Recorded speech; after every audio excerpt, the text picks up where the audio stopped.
My sister tried to tell me how to serve my husband, but I don't take advice from people in failing marriages.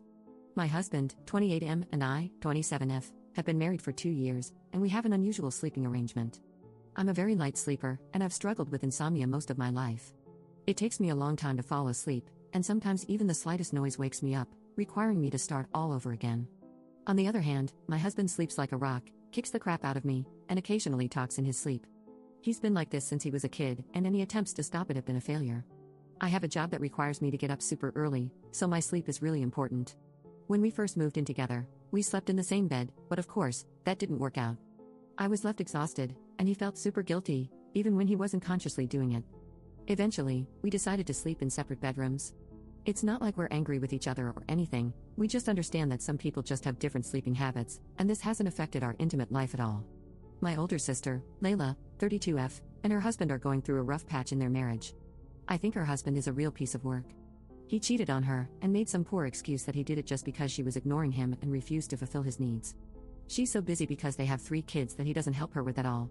I was shocked when she told me she was staying with him even after the affair was exposed. I tried to talk her out of it, but she told me to mind my own business, so I did. They're in marriage counseling now, and from what Layla has relayed to me, it's not going well. She's been trying to change to fix their relationship, but he doesn't even try to become a better husband. He just shoots some half-baked apology and justifies his actions. I hate him, but I guess it's her choice as a grown woman to stay. She's, of course, devastated, but also reacting weirdly to the entire thing. She's convinced herself that it's all her fault. If she had just paid more attention to him, then none of this wouldn't have happened. I've tried to tell her that isn't true, but she doesn't listen.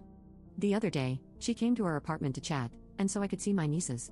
My husband was at work, and it's important to note she had actually never been to my apartment before.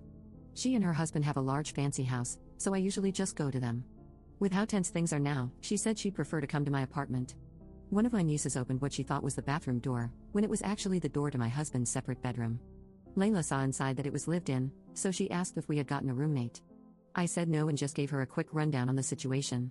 She seemed a bit weirded out, but didn't say anything until my nieces were all in the living room watching a movie. She began to ask all these weird questions about our intimate life, love for one another, etc. I said we were doing just fine, and that some of the personal questions she asked were none of her business. She got a bit snappy and said that she's just trying to help me. That if I left my husband out of my bedroom and didn't attend to his needs, then he might just run off with some other woman.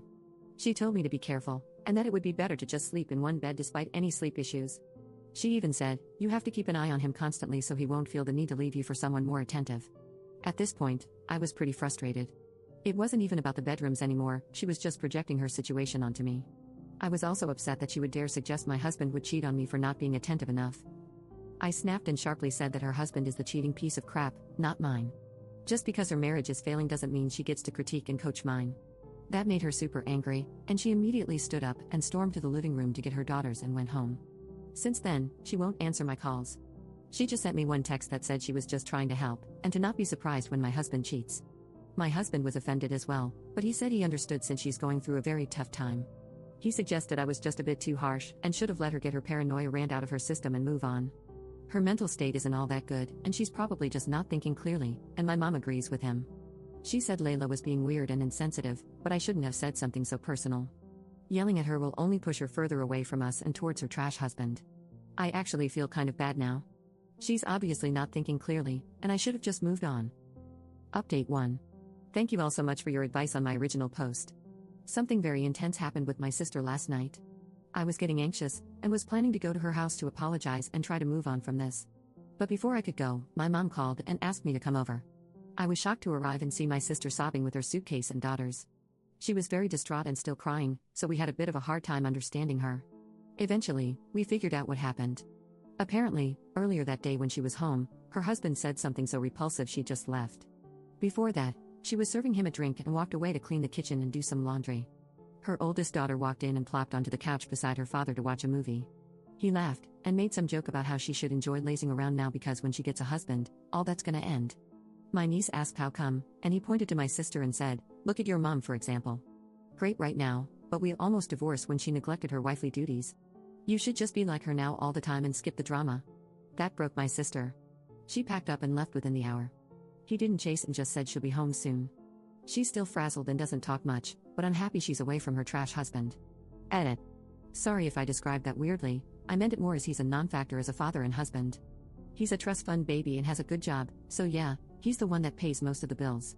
My sister had a job for a bit after they got married, but after their second daughter was born, he told her to quit. All three of the girls are at my mom's house now.